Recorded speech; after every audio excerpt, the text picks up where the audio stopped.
He's still here. Not unless he's invisible. He's not Agent Jane. He's not an agent. He's a consultant. He has no procedure. His job and his role in life is to disrupt the procedure. No badge, no gun. You're the one they were telling me about, the psychic.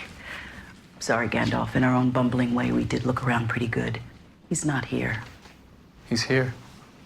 And there's no such thing as psychics. Jane is the prodigy. He sees things, and it's quite humbling every week to admit that you're wrong. Or we've received orders for to sail back to Boston.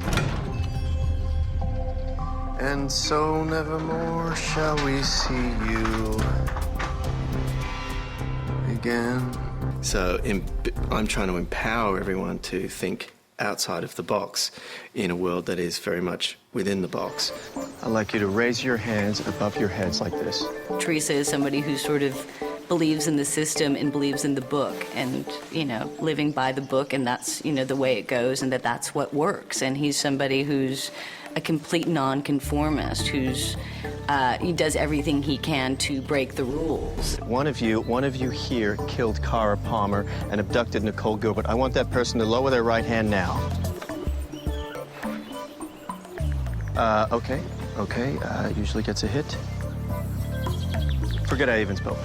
The toughest role to cast beyond Patrick Jane was Lisbon, because it's just on a technical level, it's a very tough role because it's essentially the Watson to Jane's Sherlock Holmes. I liked my role simply because I had never done anything like that before. I haven't played anybody who's really employed. You also need someone with authority. Flight 233 from Sacramento. Sorry. You checked luggage? What, are you on vacation? This idea of, like, you know, barking at people and sort of being difficult on them and with them and being in charge. But I've just sort of now completely comfortable with it. When your trousseau arrives, pick up the second rental and go direct to the sheriff's department. Hustle us up a couple of rooms, furniture, and phone lines. Yes, ma'am. Come on, let's go. I have absolutely no problem never saying please or thank you, not even addressing my subordinates by name. There's a barrier between them. There's a functional and a narrative barrier between them. Damn it, Jane, he's in a trance, isn't he? I feel like sometimes when I'm addressing him as, you know, he's like the naughty 3-year-old and he's driving me crazy. He hypnotized him. I was doing a favor for the organized crime unit. Those cowboys? Time to go, guys. He killed 2 people. If you walk very quietly to the door... How many times have I told you no hypnotism? It's illegal and it's unethical and you cannot keep on doing it. And then other times it's sort of with your child, but in more affection, like he's the precocious child who's your favorite. And then at other times he's a peer who I sort of count on and I you know, think he's bright, and I think other times, you know, my character is sort of flirtatious with him. I know those animals look lovely with your eyes. Thank you. It's beautiful, but I can't keep it. I understand. It shifts around between those 3 phases, and the object, I believe, is to keep moving around like that so that neither one of us ever really gets comfortable with the other person, so that there is always an element of surprise. I think Teresa likes going to the CBI a lot more than she did before Patrick Jane got there. And I think she does her hair for a longer amount of time in the morning, and maybe even bought a new pair of boots. Can I help you? Oh, you must be Van Pelt. Pleasure. Patrick Jane. Oh, hi. Good to meet you. I don't think Jane knows much about Grace's heart and where her intentions are. Very pleasant addition to the serious crimes family. I think there's something very boxed in about Jane's perception of Grace. It's nice to be nice, but if you want to get ahead in life, sometimes you have to be a bitch. I know you know how. That she's sort of just this gullible, naive cop. I think you are psychic. You're just afraid to admit it. And I think there's more to Grace than that. She's had a tough job because she's the newbie, and a tough job also because she has to do romantic scenes with me, and I don't envy her for that. It's not that I don't like you. I do. It's just, we work together. It's sort of like, initially the wool is pulled over her eyes, and now suddenly things are becoming a little bit more clear and things aren't as curtained anymore.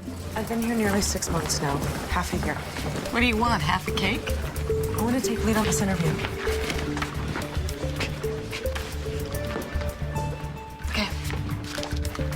Okay. Yeah, sure. Thanks, boss. I think quite often, the straighter we play the procedural stuff, the more it subverts Jane's process. What are you doing with it? Listening to music. That's evidence. You can't play with that. Evidence of what? She likes music? It's in the log as physical evidence. It's evidence. What's with her? Seriously, if it's in the log, it's in the log. You can't touch it. Really? All right. Well, I'm sorry. I didn't realize it was a sacred thing.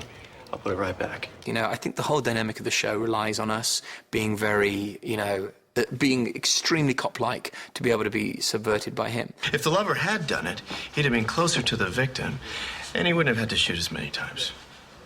And look, circular, which means a vertical drip from someone standing right here, bleeding, right?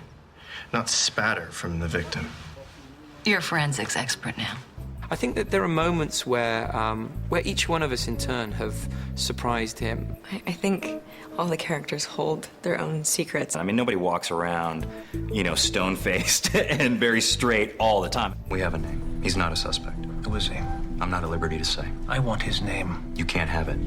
Are you sure, Agent Cho? Because I can make one phone call and your career is toast. That's impressive. The best I can get with one call is a pizza. So, with a character like Patrick Jane walk in and basically being able to look at you and pick out everything that you're thinking totally undermines what Cho's trying to do. That's what makes them interesting. When was the last time you saw your husband? Yesterday. Tuesday morning. So we'll be having the procedural discussion, and then the camera will pan back to Jane, who's a couple of steps behind, and yet, in theoretical terms, miles ahead. A lot of people think that Cho is skeptical of Jane's talents or skills or whatever makes him good. I don't think that's the case. Okay, great. Thanks. You can go. No. Sorry. I'm sorry. When Agent Cho says you can go, you can go. It's more of a frustration that he sees that, wow, this guy who has no training, no police training, none of this stuff that I went through is able to solve these crimes. Well, now, why can't I do that? Hey, you can't dismiss my subjects like that. Well, I know. I took it back. Besides, we need him back out there in the saddle.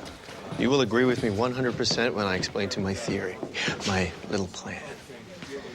You know, everyone has a bit of Dorothy and a bit of the Cowardly Lion and a bit of the Scarecrow in them. Wake up, Dorothy. You're not in Kansas anymore. That's the genius of those characters. If I'm Dorothy, then who are you? But the scene that really clicked for me, and I thought, well, this is an interesting character that could go in a lot of different directions, was the particular scene was with the shrink on the couch with the Johnny Cash story. I'd always be trying to get my little brother Jimmy to do my chores for me. One day I promised him $1 if he cut the firewood. Well, he opened up an artery in his leg on the saw and he bled to death. You know, that's almost exactly the same thing that happened to Johnny Cash. Is it really? Wow. That's spooky. Over the life of a series, you get to explore all these buried facets in a character. Why is Sophie Miller so important to you? She was my psychiatrist. But you hate psychiatrists. She was a good psychiatrist. She must have been if she managed to keep you in the room. It was a locked room. And there's a couple of instances, I think, that surprised me, certainly as a character, and will surprise an audience as well. That's my boys. Live it up.